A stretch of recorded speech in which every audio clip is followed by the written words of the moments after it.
Los Angeles. To the world, it is the city of endless sunshine, of palm trees swaying in the breeze, of Hollywood dreams glittering under bright lights.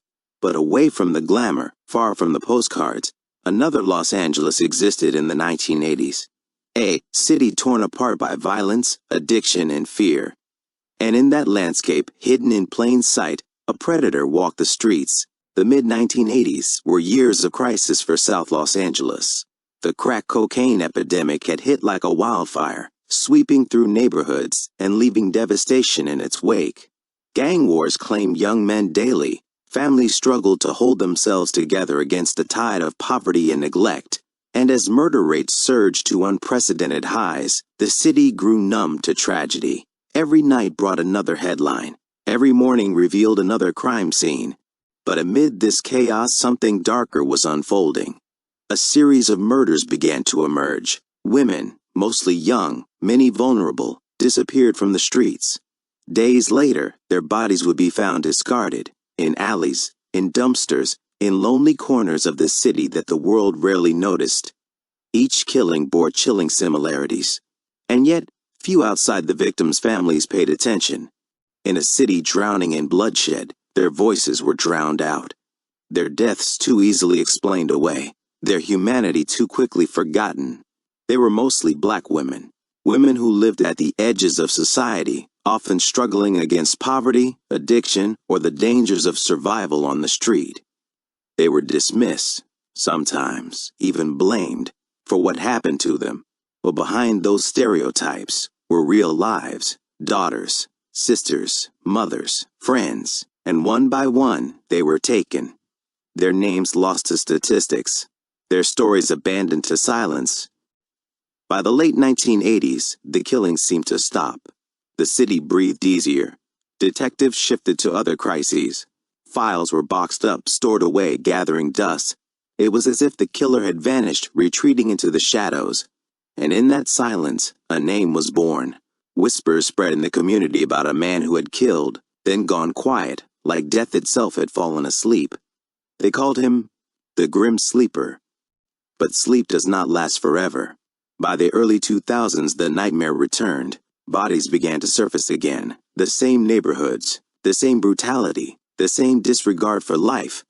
Whoever the Grim Sleeper was, he had awoken. And still, the police had no name, no face, no suspect, just grief, just fear, just silence. For decades, mothers begged for answers. Sisters demanded justice. Communities marched, calling for recognition of lives stolen and futures erased. They pleaded for the city to listen, to see their loved ones not as throwaway lives, but as people whose stories mattered. And still, the Grim Sleeper moved among them, a shadow, invisible but always present. And then, at last, science began to speak. Evidence that had sat untouched in storage for decades was examined with new technology. A single drop of saliva, a trace of DNA left behind years earlier, tiny fragments of truth that the killer had not erased. What was once silenced now screamed. What was once invisible now had a name. The Grim Sleeper was not a ghost. He was not a phantom.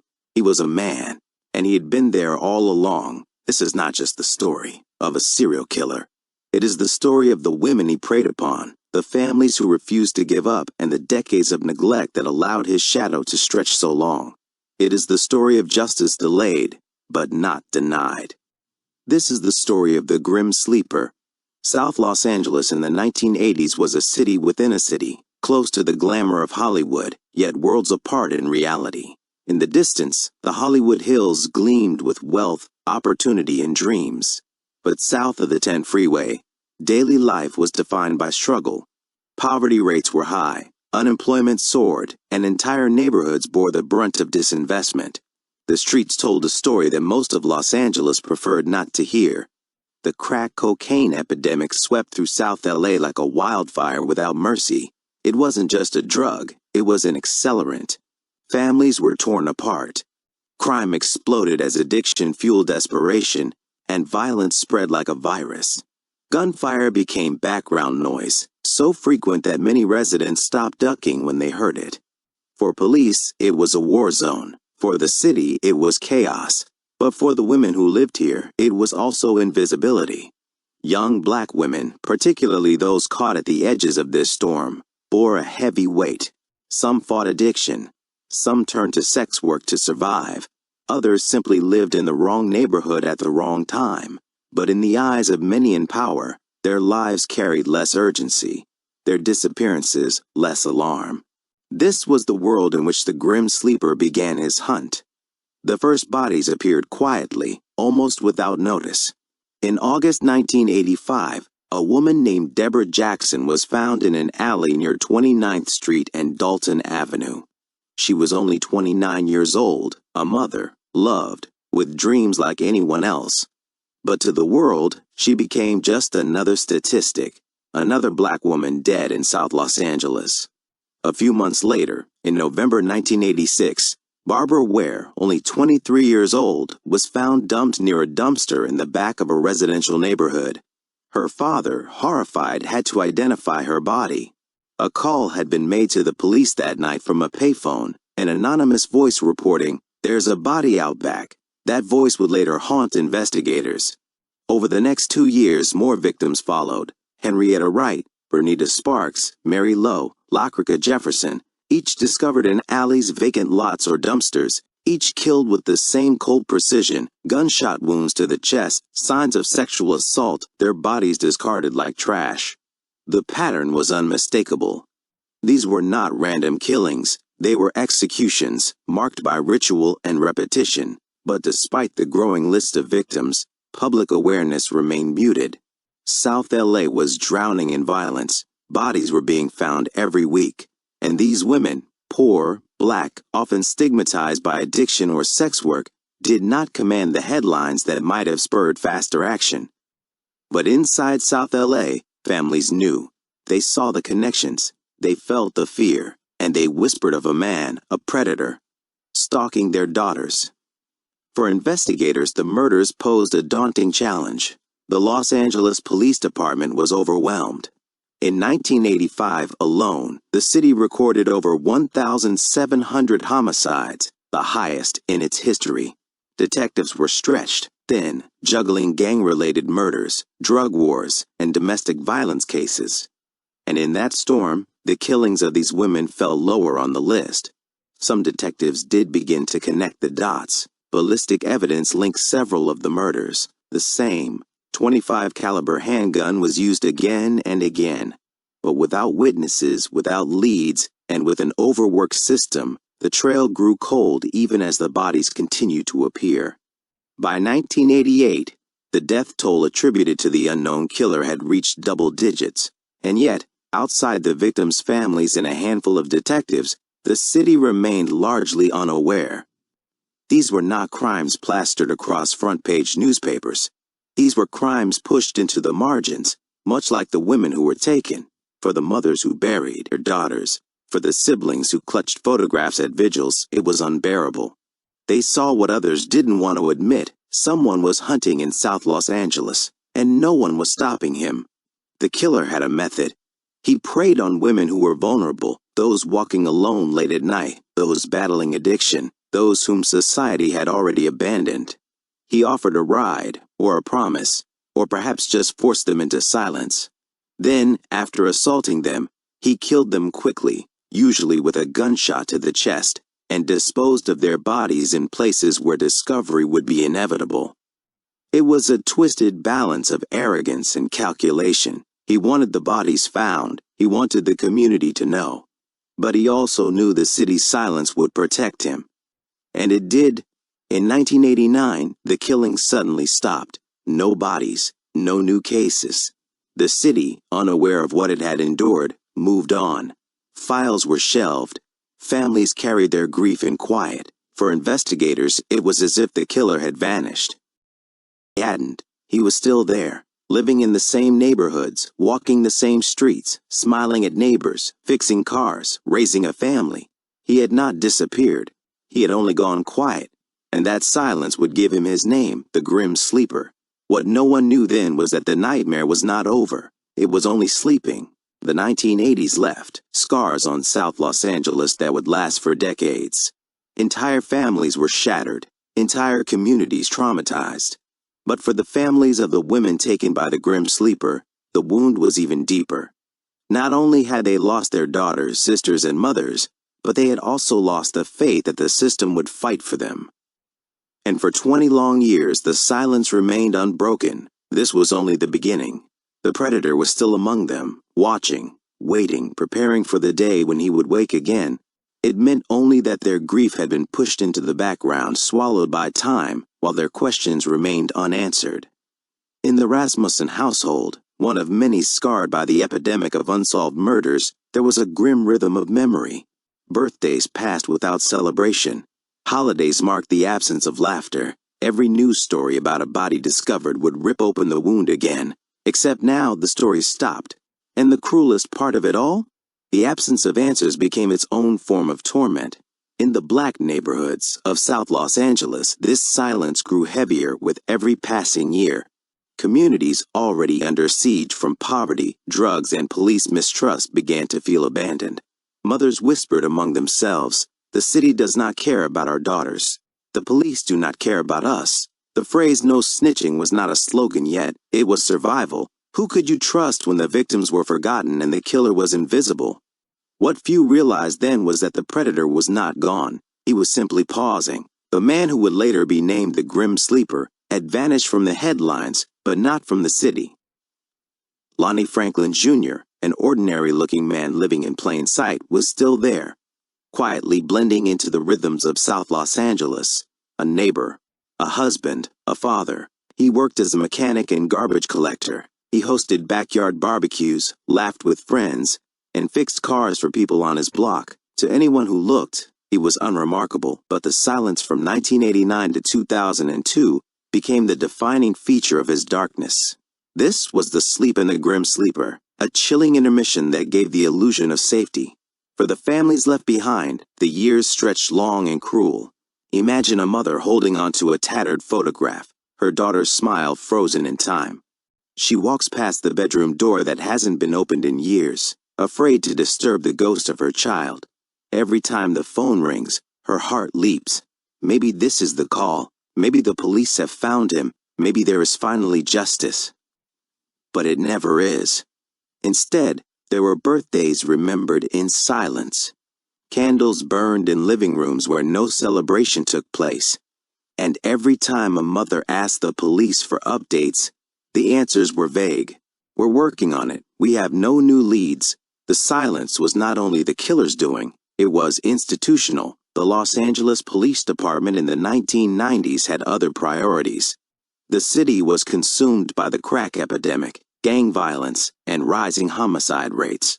Then came the Rodney King beating in 1991 and the unrest of 1992.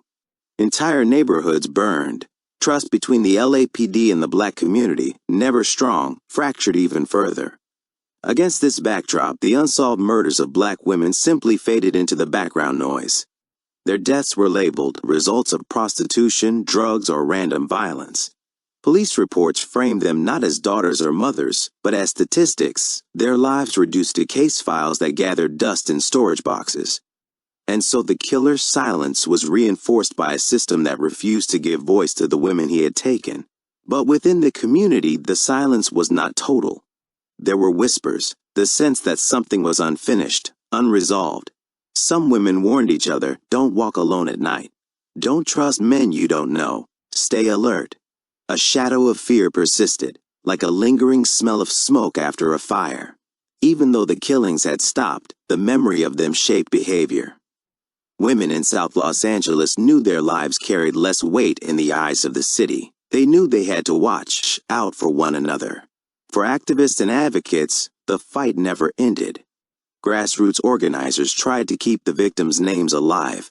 Flyers were stapled to telephone poles. Community meetings were held, though attendance dwindled as the years stretched on. Some demanded that the police acknowledge the possibility of a serial killer. But without new bodies, without new evidence, the campaign for justice dimmed. And what of the man at the center of it all, the Grim Sleeper? During this long silence, Lonnie Franklin Jr. lived what looked like an ordinary life. He was known as someone who could fix cars cheaply. He was described as friendly, even charming. He had a family, a son. He blended into the rhythm of South Los Angeles so seamlessly that suspicion never fell on him. And yet, behind closed doors, his impulses had not vanished. He collected photographs of women, thousands of them. He kept mementos, trophies, reminders of his crimes. For him, the silence was not a break from killing. It was a private retreat into memory, a decade spent feeding on the echoes of what he had done. The community may have begun to forget, but Lonnie never did. The years between 1989 and 2002 came to be known as the quiet years. But for the families, nothing was quiet. Every time a new cold case unit was announced, there was a flicker of hope. Maybe this time they'll reopen my daughter's file. But again and again, those hopes collapsed into disappointment. And so the silence hardened into something else, resignation. By the late 1990s, many of the victims' families had accepted, at least on the surface, that there would be no justice. The city had moved on.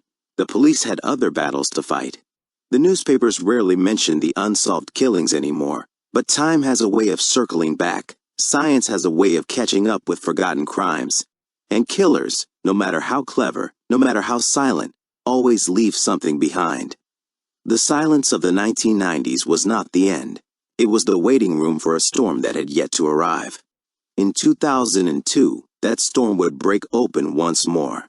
For 13 years, the grim sleeper seemed to vanish. For 13 years, families endured the ache of unanswered questions. For 13 years, South Los Angeles tried to believe the nightmare was over. But killers like Lonnie Franklin don't stop. They rest, they wait, and then they wake up. Every unsolved murder leaves behind two crime scenes. The first is where the body is found, on a street, in an alley, in a dumpster. That's the one police mark with tape and flash their cameras over.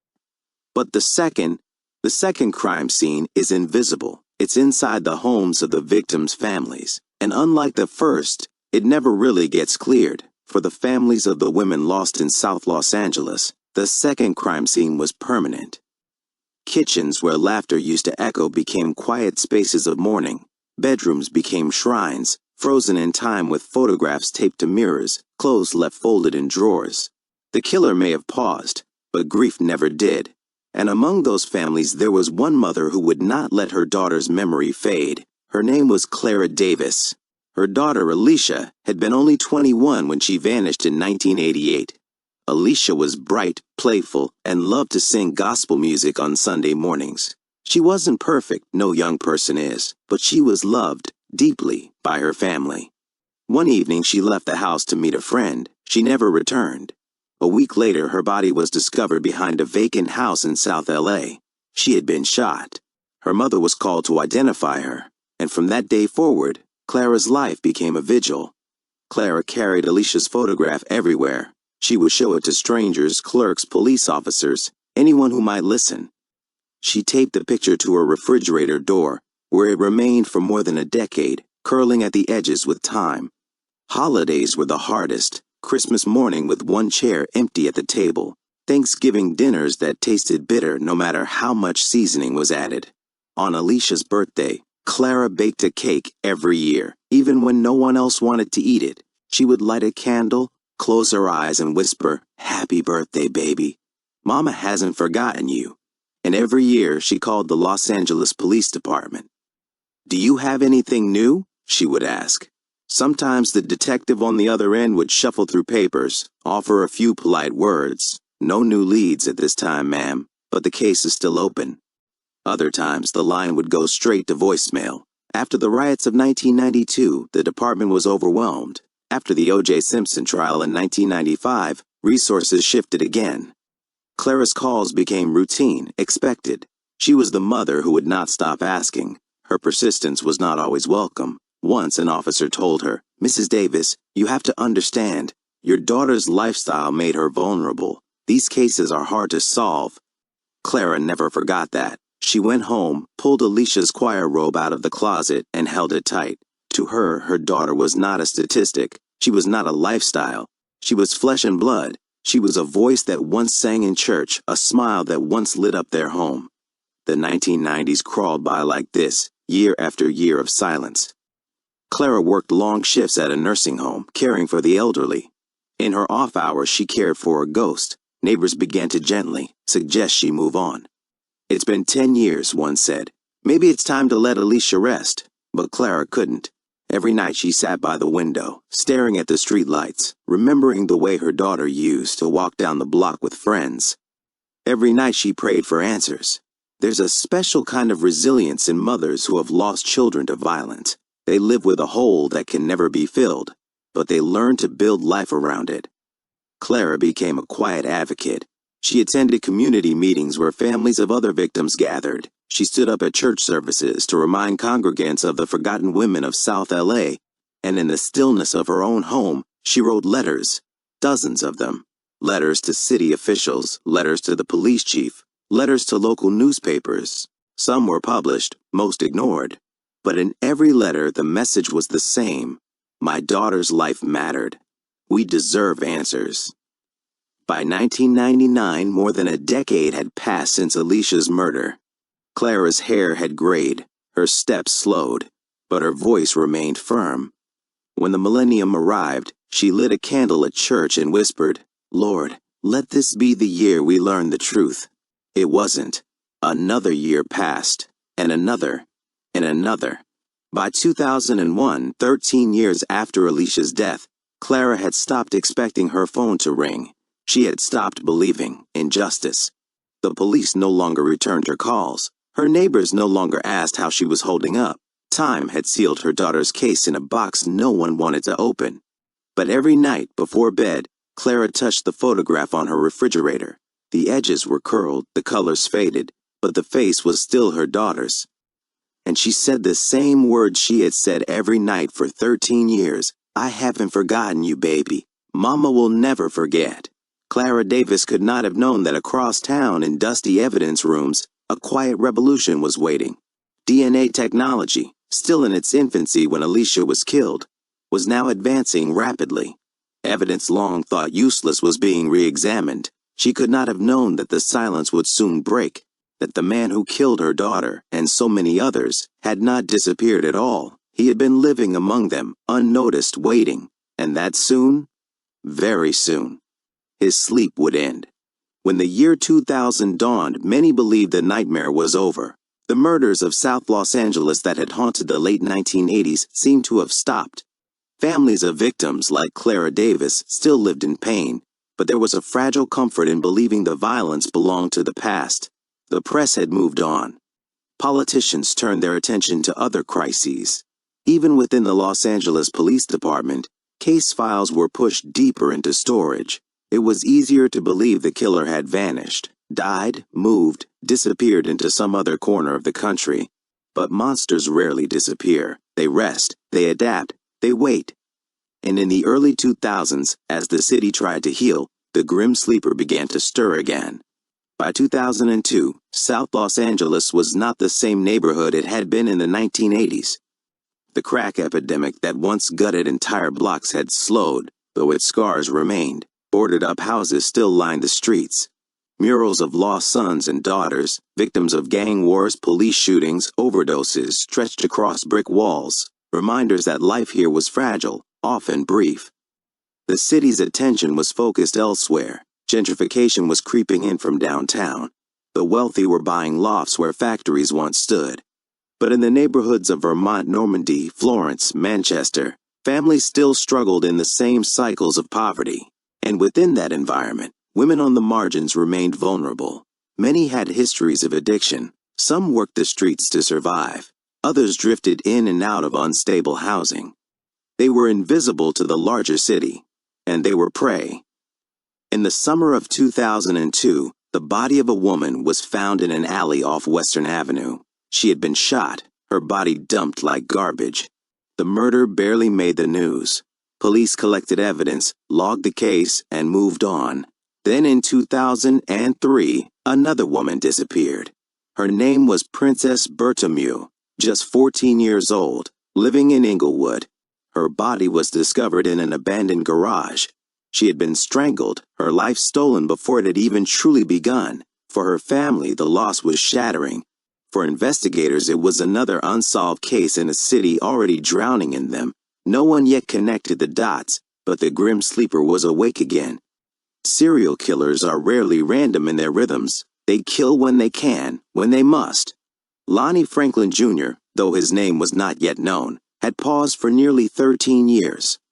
Why? Some speculated he feared detection after the high-profile murders of the 1980s. Others suggested he was preoccupied, raising a family, living as an ordinary neighbor, blending in. But by the early 2000s, something inside him stirred again, and when he killed, it was as if no time had passed at all. Victims were shot, strangled, dumped in alleys and dumpsters across South Los Angeles. Their lives intersected with poverty, addiction, vulnerability. And just as before, the crimes drew little urgency from law enforcement or the media. It was as if the city had learned nothing. For every body found, there was a family left behind, mothers, sisters, children waiting for answers that never came. The family of Valerie M.C. Corvey, killed in 2003, remembered her as a girl who loved to braid hair and sing along to the radio. The family of Janisha Peters, killed in 2007, described her as outgoing, joyful, with a laugh that carried across rooms. Yet their deaths barely registered outside their own circles. Local papers might print a few sentences, buried on page 5. Television news rarely lingered. It was the same old story: black women, poor women, addicted women. Women the city refused to see. By 2005, whispers began to spread through South Los Angeles. Residents noticed the pattern, even when authorities did not. Women were vanishing again. Bodies were being found again. The killings had returned. At community meetings, voices rose. Some accused the police of not caring. Others suggested the murders were the work of the same predator who had stalked their streets in the 1980s. They called him the Grim Sleeper, a name that would stick. But still, official acknowledgement was slow. Police departments were fractured by budget cuts, scandals, and competing crises. Detectives rotated in and out of cases, leaving victims' families to feel as though they were shouting into the wind. It is easy to talk about victims as numbers: 10 dead, 15 dead, 20, maybe more. But behind every number was a human life, and behind every life a web of people left devastated. When 25-year-old Barbara Ware was killed, her parents stopped celebrating Christmas. When 31-year-old Monique Alexander disappeared, her daughter grew up with only fading memories. When 14-year-old Princess Berta Muir was found strangled, her friends stopped walking home at night. The Grim Sleeper killed not just women, but whole families, whole communities, leaving fractures that would never fully heal. By 2007, the pattern could no longer be ignored. Janisha Peters, a 25-year-old woman, was found dead in a dumpster on Western Avenue. She had been shot in the back. Her murder reignited fears that the Grim Sleeper was not just real, but active. This time, police admitted what families had long suspected: Los Angeles had a serial killer. The acknowledgement came too late for the women already lost, too late for the families who had begged for help. But it was a beginning. For 20 years, the Grim Sleeper had walked undetected among them. He was a neighbor, a mechanic, a father. He waved hello to people on the block. He fixed cars in his driveway. And while he smiled in daylight, at night he hunted. By 2007, the toll of his crimes stretched back decades. The question was no longer if there was a serial killer. The question was, who? And the answer was closer than anyone imagined. The Grim Sleeper had awakened, but so too had a new era of science. Forensic technology was about to change the rules, and with it, the long silence of the victims would begin to break. Not every story in the Grim Sleeper's wake ended in death.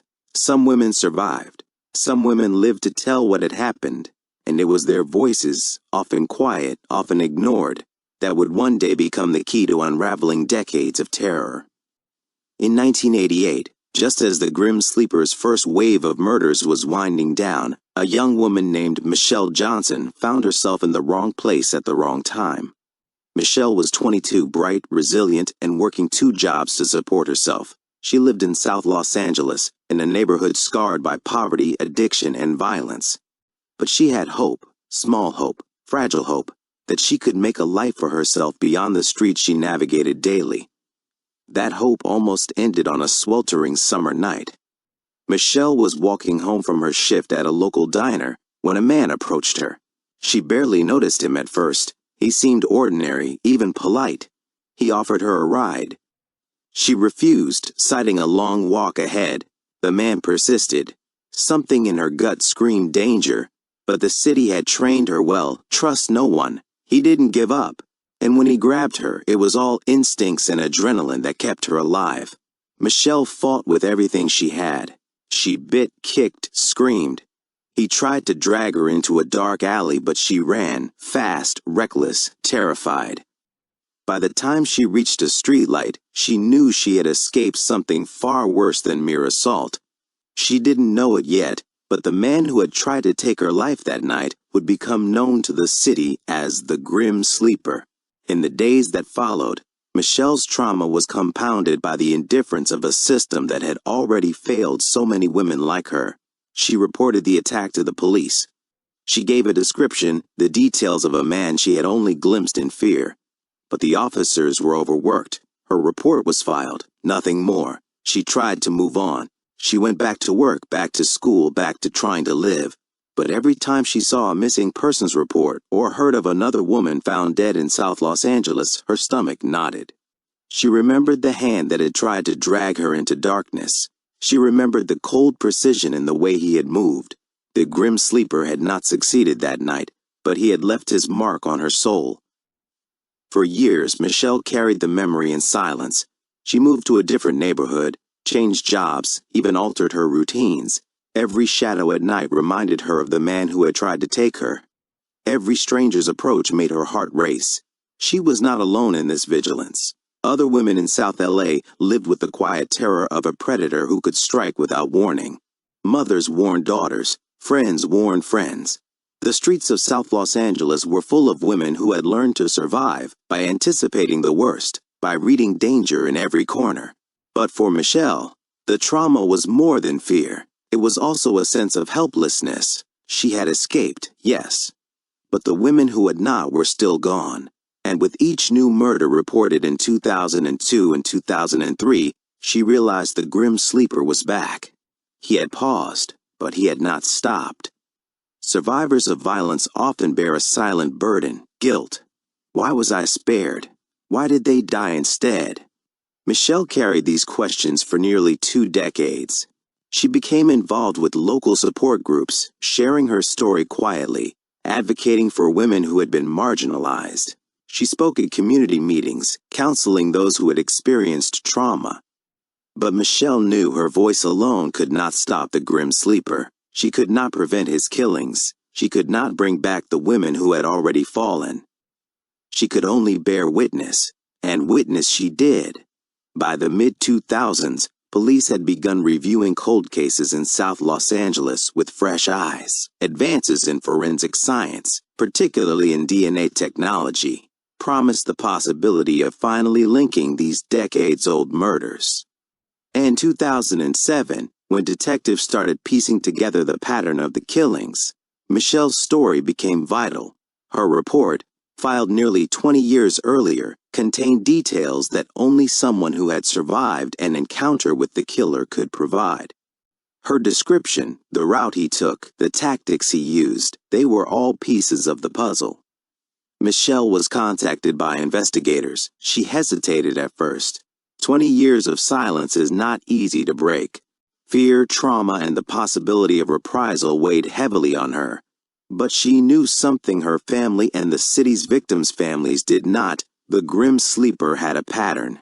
And patterns can be tracked. Patterns can be solved. Michelle's courage in revisiting that night of terror would ultimately help bring the Grim Sleeper into the light. Her recollections confirmed behaviors, routes, and even details about the predator's methods. She became part of a growing body of survivor testimony that investigators could cross-reference with physical evidence, reports of missing women, and forensic breakthroughs in DNA collection. Her survival, once a source of private torment, became a public tool for justice. Without her memory, some of the Grim Sleeper's movements might have remained hidden. Without her courage, some of the victims' families might never have seen the day the killer was arrested. For Michelle, surviving the grim sleeper was a double-edged sword. She carried the pain of nearly 20 years, the weight of knowing what had happened to her neighbors, friends, and strangers. She lived with a predator walking free, blending into the streets she called home. Yet in survival, there is also power. There is the ability to speak, to testify, to shine a light on darkness. And for the grim sleeper, this light would grow. South Los Angeles had endured decades of terror, silence, and sorrow. Families had prayed, survivors had spoken, and the killer, resting in plain sight, had grown confident in his invisibility. But the threads of justice were beginning to weave together. Deoxyribonucleic acid evidence, survivor testimony, and meticulous police work were converging. The grim sleeper would not remain hidden forever. And soon, the long night of fear that had haunted Michelle, Clara Davis, and so many others would reach its turning point. The awakening was complete. For decades, South Los Angeles had been a city of quiet sorrow, a city where mothers, daughters, sisters, and neighbors vanished and returned only in memory. Families endured the silence, communities whispered suspicions, and survivors carried trauma alone. But by 2008, a new era was dawning, an era in which science would challenge the limits of human oversight. DNA technology, once an emerging tool, had matured into a force that could peer through decades, uncover hidden connections, and finally illuminate truths long buried. The grim sleeper had evaded justice for nearly 30 years, blending into his neighborhood, walking among the very families he had terrorized. Yet even the most careful predator leaves traces, and science, patient and relentless, was beginning to find them. In 2008, the Los Angeles Police Department initiated a comprehensive review of cold case murders, particularly those with similar circumstances: shootings, strangulations, bodies dumped in alleys or trash bins, victims predominantly black women. Advances in DNA technology had transformed what had once been circumstantial evidence into undeniable proof. Blood, skin cells, hair follicles, even touch DNA left in trace amounts could now be analyzed with a precision previously thought impossible. Forensic scientists re-examined old evidence boxes, swabs and samples that had been set aside, stored in dusty lockers or thought degraded, were sent to high-tech laboratories. Each piece of evidence was painstakingly cataloged, tested, and compared against databases. And then, in the quiet hum of a lab, the first revelation came.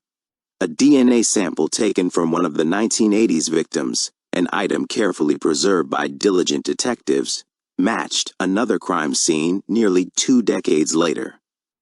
The implications were staggering. One killer, operating over decades, had left a thread of evidence connecting these deaths. Detectives realized they were no longer chasing isolated crimes. They were following a single, horrifying trajectory. The grim sleeper had never left. He had slept for years, yes, but then resumed his killing with renewed determination. And the DNA now traced him through time. Investigators began mapping the killings meticulously. Dates, locations, and victim profiles were entered into sophisticated databases. Geographic profiling revealed clusters along Western Avenue, Normandy, and Florence. The intervals between murders revealed a disturbing pattern of dormancy followed by renewed activity. Survivors' testimonies, like Michelle Johnson's from years earlier, were cross-referenced with physical evidence. Witness descriptions, initially dismissed, suddenly aligned with the emerging DNA trail. It became clear that these encounters were not random. They were carefully selected, methodical, and chillingly consistent. For the detectives, each new correlation strengthened the possibility of finally identifying the man responsible for so much pain. The science was cold and clinical, but the investigators never forgot the human cost. Case files were not just numbers. They contained names, birth dates, photographs, school records, letters from parents. Every profile reminded detectives of the faces behind the DNA. Clara Davis, still waiting for answers about her daughter Alicia, was notified that her case had been re-examined. She met with detectives, clutching Alicia's photograph tightly. Each detail she could provide about her daughter's last known movements became critical in confirming connections to other victims. Michelle Johnson, the survivor, was brought in for interviews again. Her memories of the man who had tried to abduct her decades earlier were carefully documented, producing behavioral profiles that would prove crucial in narrowing suspects. In the intersection of science and memory, investigators began to see not just the killer's trail but also the story of the women whose lives had been cut short. While DNA provided the key, detectives knew it could only go so far without context. They combed through decades of LAPD surveillance records, officer logs, and neighborhood tip reports. Traffic cameras, long archived, were revisited. Patrol logs were scrutinized for patterns, shifts where officers had reported suspicious activity, sightings of unmarked vehicles, or unusual behavior in the early hours of the morning. Each discovery was cross-referenced with the DNA evidence. Investigators reconstructed the timeline of the killer's movements. Franklin, once invisible to the system, began to take shape. Not as a ghost, not as a myth, but as a man, a neighbor, a father, a man who had lived among the people he terrorized while remaining undetected. The community, too, had preserved its own informal records. Mothers kept diaries, friends remembered unusual behavior, residents whispered about a man who would appear at odd times or who always seemed to know what was happening in the neighborhood. For years, these recollections had been dismissed, but combined with the DNA evidence, they formed a lattice of knowledge impossible to ignore. Detective work was no longer solely about physical traces. It was about connecting lived experiences to scientific proof. And it was this combination, technology and human memory, that began closing in on Lonnie Franklin Jr. By 2010, investigators had developed a profile, a man in his 60s living in South Los Angeles with deep familiarity of the neighborhoods, a history of intermittent criminal behavior, and, most damningly, a genetic signature matching multiple victims. Surveillance teams monitored Franklin's movements discreetly. Neighbors reported seeing him maintain an ordinary facade, shopping at the same markets, greeting old friends, attending church. But behind that facade lay the cold, calculated actions of a man who had eluded justice for decades. Every small observation, every DNA cross-match, every recollection from a family member or survivor added pressure. The grim sleeper, for the first time, had a target on his back. Science had awakened in South Los Angeles. It moved silently, invisibly, like a tide eroding a cliff over years. The grim sleeper, who had believed his decades of dormancy had secured his freedom, was about to discover that nothing, neither time nor cunning, could hide him forever. The evidence was converging, the witnesses speaking, the DNA linking past to present. And while the city had endured decades of fear and loss, a reckoning was imminent. Franklin's carefully constructed invisibility was beginning to crumble. The long night of silence that had allowed him to operate would soon end. In the quiet hum of the lab, in the careful documentation of detectives, in the memory of survivors and families, justice was stirring. DNA would speak, memories would align, patterns would emerge, and the grim sleeper would be found. For the first time in 30 years, hope, fragile, painstaking, human, was awakening in South Los Angeles. By 2010, DNA evidence had confirmed what many had long feared. The grim sleeper had been responsible for murders spanning from the early 1980s into the mid-2000s. The discovery sent a ripple through the department. It was not just another serial killer. They were now looking at a man who had evaded justice for decades while the city slept. Detectives began reviewing every surviving sample, every trace left behind. From cigarette butts discarded in alleys to tiny skin cells clinging to discarded clothing, every fragment was examined and cataloged. Modern technology, more sensitive and precise than anything available in the 1980s, enabled investigators to link these fragments across time, connecting seemingly isolated murders into a cohesive web of evidence. Each confirmed link brought both relief and urgency. Relief because the patterns validated long-held suspicions, and urgency because Franklin was alive, free, and potentially still dangerous. Detectives knew that scientific evidence alone would not secure an arrest. They needed a live identification, a moment when Franklin's routine could be observed, documented, and intercepted. Teams began discreet surveillance of Franklin's home and neighborhood. He was careful, meticulous even, but not infallible. Detectives observed his patterns, trips to the grocery store, his methodical navigation of the neighborhood, streets, interactions with neighbors. To anyone passing, he was a typical middle-aged man, a neighbor, a father, a quiet resident of South LA. But every step, every predictable movement, was now being watched, logged, and analyzed.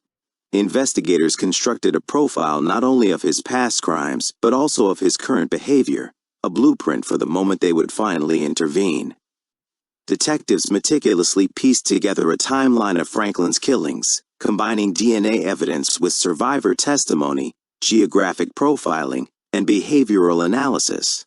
Patterns emerged: the same streets, similar methods, and a chilling consistency in his selection of victims. One of the most significant breakthroughs came from revisiting survivor accounts. Michelle Johnson's recollections of her 1988 encounter provided critical insight into Franklin's modus operandi, the way he approached, manipulated, and pursued victims. By integrating her testimony with modern forensic analysis, investigators constructed a behavioral profile that matched the evidence in multiple cases. Even decades-old witnesses were re-interviewed. Their fragmented memories were cross-referenced with DNA matches, vehicle sightings, and witness reports. Each new detail strengthened the case, and for the first time, detectives could envision a timeline that connected Franklin's actions across 30 years. By mid-2010, law enforcement was ready. Franklin's DNA had been conclusively linked to multiple murders, including cases previously considered isolated.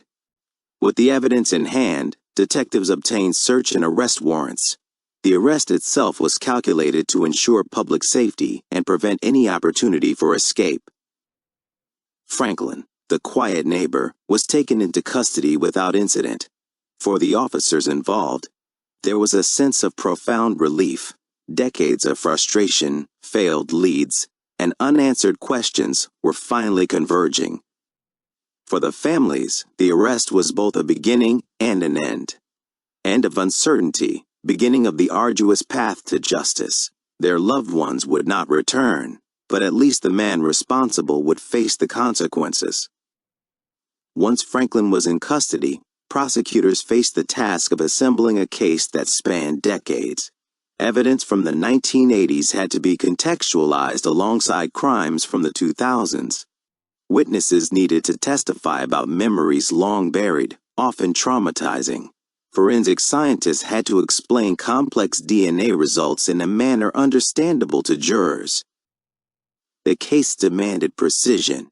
Any misstep could allow the grim sleeper to evade accountability once more. Attorneys meticulously cross-examined every piece of evidence, rehearsing testimony from survivors and families. Detectives reconstructed crime scenes, timelines, and Franklin's movements to ensure that the narrative presented to the jury was as compelling as it was irrefutable. For the families, trial preparations reopened old wounds. Clara Davis revisited Alicia's room, now frozen in time. Michelle Johnson spoke again of her narrow escape, recounting details she had carried silently for over 20 years. Friends and neighbors who had once whispered about the grim sleeper in fear now prepared to testify, knowing their words could finally help bring justice. Some families struggled with the emotional intensity. Seeing Franklin, the man responsible, in custody and eventually in court, brought grief into sharp focus. Tears mingled with relief, rage mingled with hope, and through it all, the desire for justice remained unwavering. Los Angeles, long haunted by the grim sleeper, now had a story unfolding before its eyes. Newspapers revisited old cases. Television crews documented the arrest. Public interest surged, not sensationalism, but in collective relief that a decades-long reign of terror was finally being addressed. Yet even with public attention, detectives remained vigilant. They knew Franklin's capture was not the conclusion. It was the beginning of a trial that would demand exhaustive preparation, unrelenting testimony, and unshakable resolve.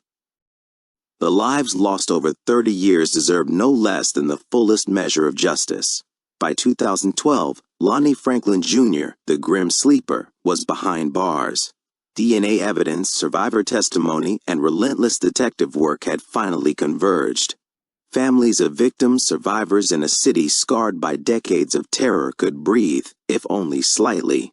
The net had tightened. The long night of fear was drawing to a close. And while the ghosts of the lost would never vanish, the future promised accountability, closure, and a hard-won justice long overdue. The Grim Sleeper's reign had ended, but the city and the families would carry its lessons forever. After decades of silence, fear, and unanswered questions, the day of reckoning had arrived. Lonnie Franklin Jr., known infamously as the Grim Sleeper, was finally facing justice in a Los Angeles courtroom. 30 years of terror, evasion, and unanswered grief had brought the killer to this moment, and for the families of his victims, the trial was not just a legal proceeding, it was a confrontation with the past, a measure of accountability, and a fragile hope that their pain would not be forgotten. The prosecution had an unprecedented task. They were not merely presenting evidence from a single crime. They were weaving together decades of murders, disappearances, and near misses, a narrative spanning the 1980s through the 2000s. DNA evidence formed the backbone of the case, linking Franklin to multiple victims across decades. But science alone would not sway the jury. It had to be placed alongside the human cost, the stories of mothers, daughters, sisters, friends, and survivors who had endured the Grim Sleeper's reign. Detectives and prosecutors painstakingly prepared for months. Crime scene photos, forensic reports, witness statements, and survivor testimony were meticulously reviewed. Every detail mattered. The angle of a body, the trace of DNA on discarded items, a witness's recollection of a man lurking near a victim's home. The prosecution's goal was clear: to make the jury understand not just the crimes, but the relentless pattern of a predator who had terrorized an entire community for decades. Clara Davis, whose daughter Alicia had been taken in 1988, delivered her testimony with courage that belied decades of sorrow. Her voice trembled as she recounted Alicia's laughter, her aspirations, and the day she vanished. "We prayed he would be found," Clara said, her eyes fixed on Franklin. "But we also prayed for answers, for justice, for someone to remember her name." Michelle Johnson, the survivor, described her encounter with Franklin in the 1980s, a moment that had haunted her for decades. Her testimony provided the jury with a chilling first-hand account of the predator's tactics, offering insight into the mind of a man who had killed so many yet had once spared her. Each witness contributed not only to the prosecution's case but also to the collective narrative of a community that had endured fear, grief, and uncertainty for too long. The forensic evidence was unprecedented in its scope. DNA collected from decades-old crime scenes, some of which had been preserved meticulously by dedicated detectives, provided the backbone of the prosecution's argument. Experts demonstrated how Franklin's genetic material was found on multiple victims and crime scenes, linking him unmistakably to the Grim Sleeper murders. Blood, hair, and trace DNA left on clothing and personal effects formed a chain of evidence that could not be ignored. DNA was no longer a laboratory mystery, it had become a narrative device. It told the story of violence repeated, of patterns followed, of victims chosen and destroyed. And for the jury, these scientific details transformed abstract horror into tangible, undeniable proof. But the prosecution also knew that the science alone could not convey the human tragedy. For that, they relied on survivor testimony, family narratives, and careful reconstruction of the crimes. Lonnie Franklin Jr.'s defense team attempted to challenge the DNA evidence, questioning the chain of custody and the reliability of decades-old samples. They argued that the prosecution was building a narrative based on assumption rather than fact, attempting to sway the jury with emotion rather than evidence. Yet the overwhelming convergence of scientific proof, survivor testimony, and historical case files created a narrative too strong to refute. Detectives, prosecutors, and forensic experts presented a cohesive story. Franklin's actions were not random or isolated. They were systematic, predatory, and horrifyingly consistent. For the families, every day in court was both catharsis and torment. The testimonies, the photographs, the reconstructions, they were reminders of loved ones lost and futures stolen. Yet there was also a profound sense of justice unfolding. The grim sleeper who had lived freely among them for decades was finally accountable. The courtroom became a space where grief and relief coexisted, where decades of unanswered questions were met with testimony, evidence, and recognition of lives lost.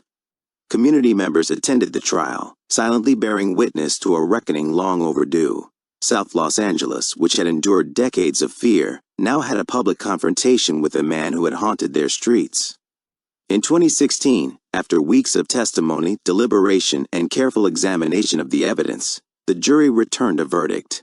Lonnie Franklin Jr. was convicted on multiple counts of murder. The grim sleeper, who had believed he could evade accountability indefinitely, was finally held responsible for the decades of terror he inflicted. The courtroom erupted with emotion. Tears flowed freely as families embraced one another, finding solace in the fact that justice, though delayed, had arrived. For the first time in decades, the women who had been taken were recognized in the most concrete of ways. The law had spoken their names. Franklin's conviction marked more than just the end of one killer's reign. It underscored the transformative power of forensic science, survivor testimony, and relentless investigative work. Cold cases, once considered unsolvable, now had new hope. The grim sleeper case became a benchmark for how DNA technology could bridge decades, connecting evidence across time and space. It demonstrated the importance of revisiting old files, listening to survivor accounts, and integrating scientific advancement with human determination. For South Los Angeles, the trial was not merely about punishment. It was about acknowledgement. It was about bearing witness. It was about ensuring that the stories of the lost women were no longer forgotten. It was about giving power back to those who had been silenced. In the aftermath of the trial, families continued to grapple with grief, but also with relief. The sense of helplessness that had haunted them for decades was replaced by recognition that justice, however delayed, had been achieved. Mothers who had once prayed silently for answers now could honor their daughters' memories in a world that had finally acknowledged their suffering. Michelle Johnson, whose survival had played a pivotal role in securing the conviction, reflected on the long journey from fear to empowerment. Her bravery, once private, had become a beacon of hope for survivors of violence everywhere. Clara Davis, holding a photograph of her daughter Alicia, spoke to reporters. It doesn't bring her back. Nothing can. But knowing that he is behind bars, knowing that he will never hurt another woman, that is justice. That is all we can ask. The Grim Sleeper case is a story of darkness and light. It is a story of terror endured and courage demonstrated. It is a story of science catching up to cruelty, of patience and persistence transforming grief into accountability. It is also a story of remembrance. Every victim, every survivor, every family member deserves more than memory. They deserve action, justice, and acknowledgement. Franklin's conviction may close the legal chapter, but the impact of his crimes and the resilience of those he harmed continues to resonate. Lonnie Franklin Jr. was convicted. The Grim Sleeper's reign of terror had ended, but South Los Angeles, and indeed America, had learned something vital. Justice may be delayed, but it need not be denied. Science, courage, and the voices of survivors can pierce the longest night of fear. And in honoring the lives lost, in testifying to their stories, in refusing to let the Grim Sleeper fade into silence, we ensure that their names and their memories endure. The Grim Sleeper's victims were more than statistics. They were daughters, mothers, sisters, friends, women whose lives were cut tragically short, whose stories were silenced for decades. Today, we remember them. We speak their names. We honor their memories. To the survivors and families who endured unspeakable pain, your courage has not gone unnoticed. Your voices, your testimonies, your perseverance helped bring a killer to justice. You remind us all that truth has a way of emerging, even from the shadows of decades. And yet, this story is not just about one man. It is about a system, a community, and the relentless pursuit of justice.